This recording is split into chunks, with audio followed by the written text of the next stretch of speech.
Bonsoir, soyez les bienvenus dans ce journal. Conviés à la 77e Assemblée générale des Nations Unies, les dirigeants de ce monde se sont retrouvés à New York. Ils se succéderont à la tribune pour un discours de quelques minutes chacun. La guerre en Ukraine occupera évidemment une place centrale, mais les États du Sud plaident pour une attention soit aussi portée aux autres conflits et défis de la planète. Je vous propose d'écouter Antonio Guterres. N'ayons aucune illusion, nous traversons une mer agitée. Un hiver de mécontentement mondial se profile à l'horizon. La crise du coût de la vie sévit, la confiance s'effondre, les inégalités explosent et notre planète brûle. Les gens souffrent, les plus vulnérables souffrant le plus. Bruno Darro est avec nous sur ce plateau. Bruno, vous venez d'écouter, comme moi, les mots d'Antonio Guterres, des mots même, disons-le, grave, à la hauteur des multiples crises qu'il a lui-même dit qui frappent l'humanité en ce moment même.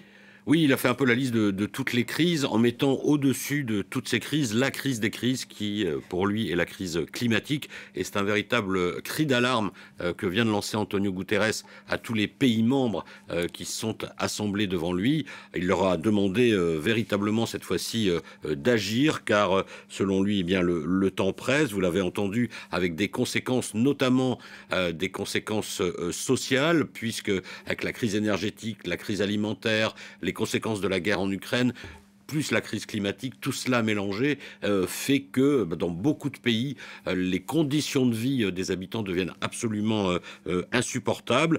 Donc, il appelle à une véritable mobilisation. À la fin de son discours, il a dit il y a quand même quelques lueurs d'espoir si nous agissons massivement.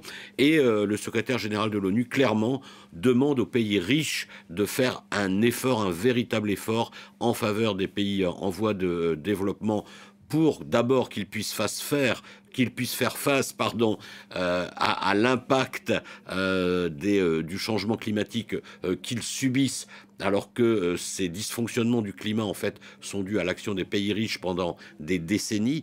Donc il leur dit, en gros, en substance, cette fois-ci, il faut vraiment débloquer les fonds, alors que les pays riches freinent un peu leur effort, si vous voulez, pour vraiment apporter cette aide. Il demande notamment aux pays riches de taxer les profits issus des énergies fossiles. Et c'est la première fois que le secrétaire général de l'ONU fait une demande aussi précise, parce que, dit-il, il faut absolument un élan de solidarité très fort si nous voulons éviter le pire. Et puis Antonio Guterres a dit il faut que l'homme cesse sa guerre suicidaire contre la nature. Puisse-t-il être entendu? Justement, alors voilà pour ce discours d'ouverture de cette 77e Assemblée générale. Bruno, et dans le même temps, quel écho il peut avoir ce discours lorsqu'on sait que certains dirigeants clés, même contestés, mais clés, sont absents? Il y a en ce moment même une sorte de partition. Il y avait, il y a quelques jours, on le commentait ensemble, une sorte de contre-sommet à Samarcande. On est là face à un risque de fragmentation, alors que le péril est là, comme le dit Guterres. Oui, effectivement, le problème, c'est qu'en fait, on est face à un monde de plus en plus fracturé, divisé, alors même que pendant ce temps, les crises s'accumulent et que certaines sont aggravées par l'action de certains dirigeants politiques. Alors, il a fait référence notamment à l'invasion en Ukraine. Donc, effectivement, c'est un monde assez divisé qui se présente à cette Assemblée générale, alors même que, selon Antonio Guterres, il faudrait faire front commun et que tout le monde ait des objectifs communs si on veut s'en sortir en commun. Bon, pour le moment, force est de constater que le tableau, malheureusement, n'est pas celui-là, avec une accentuation des divisions entre l'Ouest, entre le camp occidental et l'Est, les nouvelles autocraties, comme on dit, la Russie, la Chine, et symboliquement quand même, et ce n'est pas rien, ni Vladimir Poutine, ni le président chinois Xi Jinping, ni Narendra Modi. Ni Narendra Modi, effectivement, le Premier ministre indien. Vous voyez, ces dirigeants de 3 grands pays, mais qui sont un peu en dehors de l'orbite occidentale, n'ont fait le déplacement à New York, alors même, vous l'avez dit, qu'il y a quelques jours, ils avaient trouvé le temps pour tenir un sommet en Ouzbékistan autour de l'organisation de coopération de Shanghai. Donc, il y a une accentuation de cette tension entre l'Ouest et l'Est reste un retour d'une forme de guerre froide, si vous voulez, qui est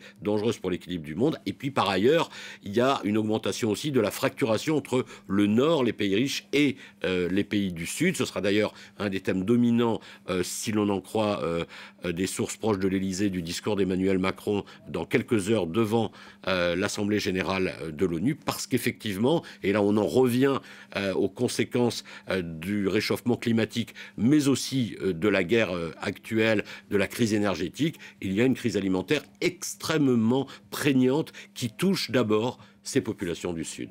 Merci beaucoup, Bruno. Merci.